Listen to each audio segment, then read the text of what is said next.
Turn on the... Ooh. Okay. Shout out to you, ring light. Okay. Don't do that. Okay.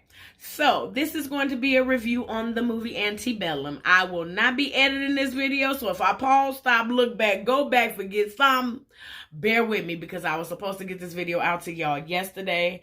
I did not feel like it, and I had nails to do, so I'm sorry.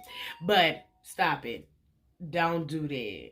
Okay, so first of all, I've seen a lot of reviews that stated that people did not like the movie. If you did not like the movie, go back and watch it again. Before you go back and watch it again, I need you to get out of your mind anything about Get Out, Us, Get Out or Us, and Jordan Peele. That's what I was leading to. Get Out, Us, or Jordan Peele. Okay? Jordan Peele is not a part of this production. There were other producers on the Get Out and Us projects. Okay?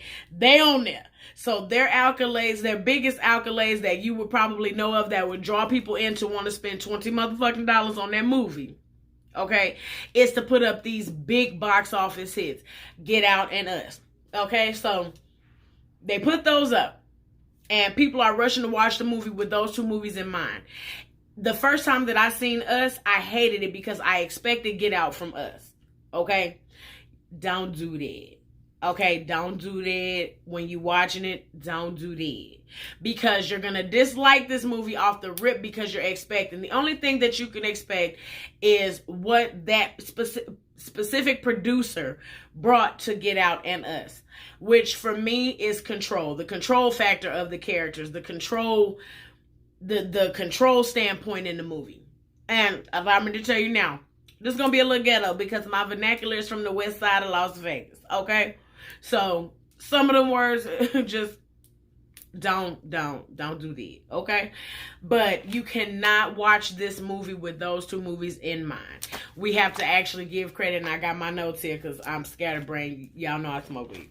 But you have to give credit where credit is due. Now, the Jordan Peele factor that he puts on Get Out, Us, Twilight Zone, all these things is the black horror. That's what he wanted to do. Excuse me. That's his stamp. For me, is the horror of it all. You know what I'm saying? Because he deals with a subconscious horror and things that you don't think people actually think of, but I actually think people think of it. Plus, I love sci-fi. So I delve a lot deeper, and I pay attention to picture frames in movies. I pay attention to background. I pay attention to different things. And if you do that in this movie, you'll be able to actually damn near tell the movie before it's even over. Now, if you watch this, you're going to be able to tell the movie, bitch, because I'm telling it, okay? I'm spilling all the tea. Now, I will leave key factors out because I do want you to scavenge a little bit. But for the most part, I'm telling everything, okay?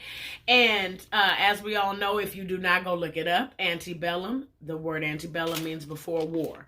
Now, if you go into this movie thinking about before war, you will instantly assume that it is a slave movie. It's an old movie. You know, like they're trying to mimic slavery times. Excuse me. And might I say, if y'all want to make anybody a black motherfucking Barbie doll, if y'all can turn Janelle Monáe into a Barbie doll, I would buy that motherfucker. That is a beautiful woman. That is a beautiful woman, and I am so happy that they captured her outside of her uniforms that she always... I had no idea Janelle Monáe was stacked in such a fashion, Lord Jesus. I didn't know that woman was bricked up like a... Oh, Lord. That woman was thicker than gumbo. You understand me? Do you hear what I'm saying to you? Thicker than gumbo roux burnt. Okay, that woman is gorgeous. And I've seen some of the reviews that people say, you know, there was no character development. How? You know, what I loved about it was they start out at the plantation. So immediately you assume, oh, okay, slavery flick, torture porn, shit like that. And a lot of people were saying that all the torture didn't mean anything for it to end the way that it did. It absolutely did. Okay, they come in, they're at this plantation, and it starts out with a young man and his wife being separated, and the lady takes off. First thing that got in my mind, this lady is running and she has on a gold necklace. Now, tell me if I'm wrong, but I don't remember slaves having gold chains and being able to keep them if they did. So I said she got a gold chain on. They're walking through the plantation, and in the plantation there's they're burning the cotton. Well, why in the fuck would you be burning your main source of income? So I'm like, no, something not right. They burning the cotton. Mike was like, what? All this other shit going on, you watching that? You have to watch those things in these kind of movies. You have to watch this movie with a mind of a creative mind. So take yourself out of your usual thinking and put yourself into a world that could actually happen but can't happen. And I would say watch it with that, with those lenses on. So as we're going through, the young lady, another clue, the young lady is running away and she is lassoed back in. She asks the master to go ahead and kill her. Just kill me. And he stands up and he shoots her. But the way that the gun looks, it looks costume. It does not look like a real gunshot. And I was like, okay, well, maybe it was just limited budgeting where they couldn't get a gun that shoot out smoke or something. So I said, okay. And they pull her away. They drag her to the smokehouse. But I'm looking at the chain around her husband's neck. It appears to be fresh, brand new. It doesn't have any rust on it. It's not dirty. So I'm like, okay, maybe I'm tripping. So Janelle Monáe, the three of them ended up trying to run away the previous morning. So Janelle Monáe ends up getting branded. He's asking her what's her name, say her name, telling her to comply. And I'm noticing the slaves are making direct eye contact with everyone, every single, overseer and things like that, which is unheard of in the shit that I done read and shit that I done seen. So they're making direct contact, and then the next day there's a delivery of slaves. One gets off of the train. I don't know what the fuck that was. I'm slightly scared. Okay. Back, y'all heard it. So, reel it back in. Julia gets off the truck, and immediately she has this attitude, she has this disdain, this nasty disposition, as if she don't have guns pointed at her, she don't have a bunch of people that she don't recognize, she's literally looking at them mugging. And I'm like, nah, slaves didn't do that. You know what I'm saying? Now, you may have one rebellious one, but nobody's taking action the way that they normally would. So the headhunter, Elizabeth, bitch, if you do watch this movie and you got a lot of white friends, be careful. I don't know if I already said that because I re-recorded this video. It'll make you think twice about them. Okay? So Elizabeth tells her daughter to name Julia. And a lot of people said it seems like they either rushed through it or cut scenes. And I can see why, but I understand what was happening once I finally got to the end of the movie.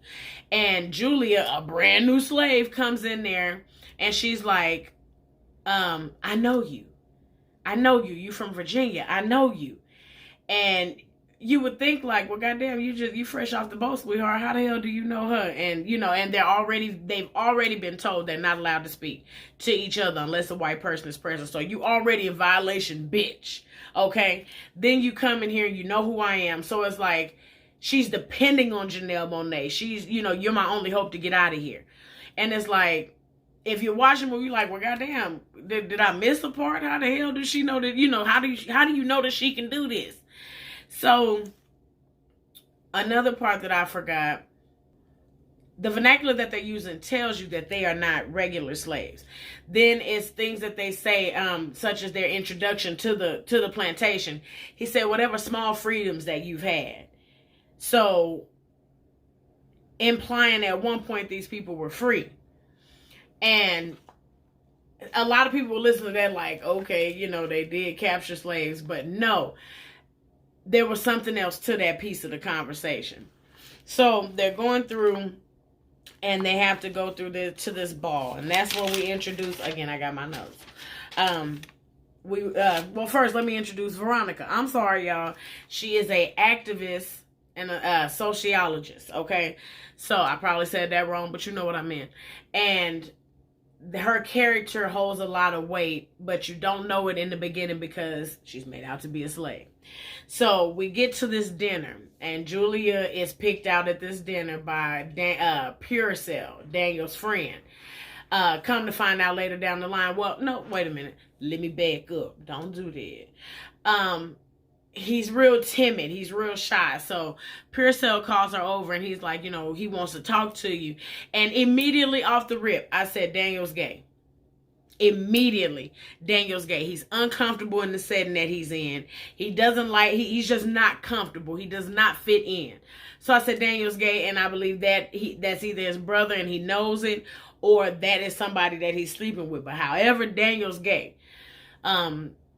So she meets him at the headquarters or at his bunker, and she immediately starts talking to him. Now, the number one rule is don't talk, which is what Janelle Monáe told her briefly before putting her the fuck out of her room. You have to be patient. And if you don't think about what be patient means in the sense of what they're saying, this entire movie is based off of modern day slavery. Because at one point in the movie, Janelle Monáe wakes up in her bed. It is around election time. Okay? It's election time and she's an activist, so she's going back and forth on CNN with somebody. But Elizabeth, which is the headhunter in the beginning that you see, naming her daughter, letting her daughter name the slaves. Elizabeth has booked a face-to-face interview with her secretary, whom happens to be one of her good friends. Okay. And the secretary books her in this hotel. Now, it's a couple of clues. I'm not going to get a hotel scene away. I want y'all to look at the concierge part and pay attention to what's behind the concierge desk. And I want you to pay attention to the treatment that she's getting in this hotel, whom her assistant booked. And there was a part in the movie where, of course, she ends up killing the general, which is actually the senator of the county. And you would think that some people like to say, oh, that shit is impossible. But the fact that planes were flying over these people, it was just different things that were happening around these people. And it's like nobody ever noticed. There are massive amounts of people that just go missing, disappear in the thin air. Okay? And we don't find them. Like, do we know where they are? Are they right under our noses? Like, literally, these people can be somewhere used for the amusement of other fucking people. Amusement. But they are, she already told her, no talking. So, back to the cabin scene. So, Daniel, not knowing that the girl is pregnant, beats her up because she's telling him, I know you're special. I know you're special. You don't have to do this. And he immediately goes into, no, I'm in control. And he wants to fight. And he kicks her in the stomach. So the next day when Julia gets up and comes out to the field, of course, she miscarries the baby. As we're going through the scenes, there's a quote that's in the beginning. It says, the past is never dead. It's not even the past. And I say something similar to that because nothing ever dies. Everything just comes back around full force. Look at the way the world is now. You know what I'm saying? Besides segregation, it's damn near that bad. You know what I mean? And who would have thought that it could possibly get that way? Nothing ever goes away. Motherfuckers is back to wearing bell bottoms again. You know what I'm saying? Nothing ever dies like that. So there's no such thing really as a past because everything comes full circle. Crazy mind. But they I took you out of the slave scene and I brought you to the hotel part. So she's in this hotel, she's doing yoga, and she hates to try she's in this hotel and she's doing yoga. One thing I did not like, and I hate that they always do this to her, the young lady that played Becky in Empire, Precious, Gabrielle, I think that's her name, forgive me. I hate that they make her the loud big friend, the rude, abrasive big friend. Like, she can't just be, I mean, I love the fact that she was able to be the leading lady. I just hate the way that she had to do it. She was rude, she was mouthy, and she was basically the piece that they needed to get rid of.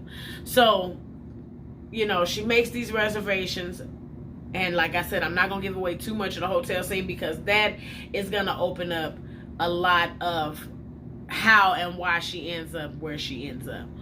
So she's making the reservations. Concierge desk, rude. Somebody goes into her room. We later figure out that it's Elizabeth. Pisses in the bathroom, nasty bitch, don't flush the toilet, uses her lipstick, sits on the bed, turns down and doesn't want the maid to come in because she wants you to know she done been here. Janelle Monáe is in her room doing yoga, and she gets a flower arrangement that has cotton and sunflowers on it. So the guy's weird as shit, and she's like, well, who is these from? He don't say nothing. He turn around, he leave. I'd have got my shit and got the fuck on then. So right before the abduction or the kidnapping, her assistant, yet again, calls an Uber for her. Now, I know in this day and age and time, a goddamn Uber, you gonna know exactly what that car looks like. A black car pulls up, a black Dodge pulls up, she gets her into that black Dodge. Her and Becky get into the Dodge behind her because she doesn't want to go out. She just like, I want to go get in my king size bed. I'm done. I got to get up. I got to get to my baby. So there's this loud music that's playing in the truck that she gets in. Her assistant keeps her texting. So, of course, you're looking down at the phone. You're not thinking to pay attention to your surroundings or anything because you're looking down at the phone. Her assistant played the biggest part in this because her assistant is basically who gave them access to her. Lo and behold, Elizabeth is the daughter of the senator. Okay? So this entire operation is being ran by the senator. Again, Veronica, Janelle Monáe, is an activist. So they need her out the way because she's fucking up the votes for him. And you find this part out when the phone rings again and she wakes up back in the bed at the plantation. When she wakes up in the bed at the plantation, I'm like, wait a minute. When did plantations have cell phones? But then it starts to open up for you. This isn't just a plantation. These people are being used for amusement. So he goes and he says, you know, the ballots are going in our favor. So immediately I knew it has something to do with politics. The shit that's going on right now with politics, they picked a perfect time to make and release this fucking movie. They picked a perfect time. I watched the movie 5 times. Like I said, the motherfucker was $20. I'm going to get every dollar worth. And they literally picked a perfect time. Because each character represented what's happening now. Janelle Monáe represents what a lot of people were talking about when different things like the riots and different things started, mobilizing and organizing. Janelle Monáe was the mobilize and organize of it because I'm taking the beatings. And a lot of, there's one part where Julia said, being silent, so you think being silent makes you strong. No.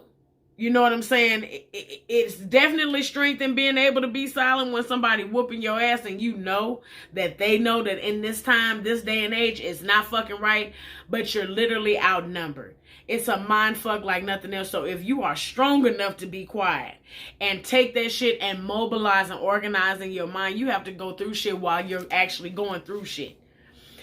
And that's why I say Julia represents the millennial, the Gen X kid, the hothead. I just want to go, go, go, go, go. And, she is trying to tell her, I need you to hang on for me. I need you to hang on. Unfortunately, Julia is not able to hang on. So, I ain't going to tell you what part that happened in, but it gave Janelle Monáe the courage to say, we leave tonight. We leave tonight. I can't do it, especially after she heard him talking about the ballots. Now she knows it got to come out. So they catch Purcell and Daniel going into what appears to be the cotton fields together, or the cornfield, because I ain't see no cotton out there. But they go into this cornfield together. that's when you kind of find out and you get an idea, because they find, well, I ain't gonna tell you that part, but that's when you kind of get an idea. Oh, okay, I see what was going on, and you can tell now that they were gay. He's in the field and they end up killing him. We're gonna skip up a little bit. So this is basically when they start to pluck him off to get up out of there. And when Janelle Monáe gets out of the bed and the general's laying next to her asleep, that's when it shows you what she was doing. So she's able to use her yoga skills. She flops out of the bed. She gets over, she opens the door, there's no sound. I don't understand when people say they didn't see any character progression, how not? To progress from in the beginning being beat down, being silent, to now actually putting all those plans into motion. It was beautiful for me to see, because in the beginning I'm like, why the fuck is she Matrix flipping out this bed? Why is she walking across the... It was so many questions of why. But if you get into the movie and you actually watch the entire film with a open mind and understanding, you'll realize this is not what it seems. It's not. And the whole thing is control, which is, like I said, this producer brought control. That's what he brings to each and every one of those. The need of to show through the eyes of him the need of control of white people. And that is something that ties in well with Jordan Peele's idea, because one of our fears is to have ourself taken away from us. You know what I'm saying? And the worst fear is to be taken away from yourself by yourself. So those are two horrors for us in itself. But to be controlled and know that it's not right, and it makes a lot of people put their money where their mouth is, because you have a lot of people right now that say, oh, I wouldn't be able to go through slavery. Them motherfuckers, I had to kill me. Or you got a lot of people that will say what they would and won't do. But this movie shows you that, this movie shows you that it pulls the whole card on a lot of people, because them motherfuckers was quiet. You know what I'm saying? With the exception of a few, everybody was able to be whipped into submission. And the saddest part is we outnumbered them by far a lot of times. But nobody wanted to take the risk that everybody claims, so I'm willing to die about it. Nobody took the risk of getting shot. You know what I'm saying? Except the young lady that attempted to run away. So that's a lot of what I got from the movie. The characters are meant to portray the now. You have people that are coming up missing now. You don't know what the fuck is going on with those people. So lo and behold, the professor meets his demise. Janelle Monáe wraps up, and this is another part that you see on the trailer where she's walking like Lady Liberty with the torch. I could be wrong, but when she ends up getting the general into the smokehouse, and she gets Jasper and the other guy to run into the smokehouse, and she lights it. The entire movie, they're calling her Eden. But when she starts lighting that motherfucking smokehouse, they said her name. They said her name.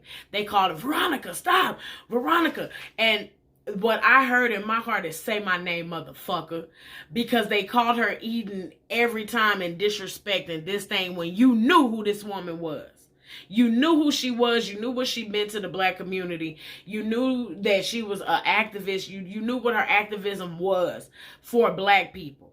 And you renamed her. You stripped away her name, which she worked hard for. Had to go through a lot for. You know what I'm saying? Activism ain't fucking easy. So when she was setting them on fire and they were saying her name, I got liberated in that moment. I don't give a fuck what nobody say. All I can hear is say her motherfucking name. Say her name. That's all I heard. So I got that, and then she walked away like Lady Liberty with the fucking torch. She gets on now. Back to looking at pictures. When they pan to her in her today life. Well, when they pan to her when she was at home, there are pictures of her on horses.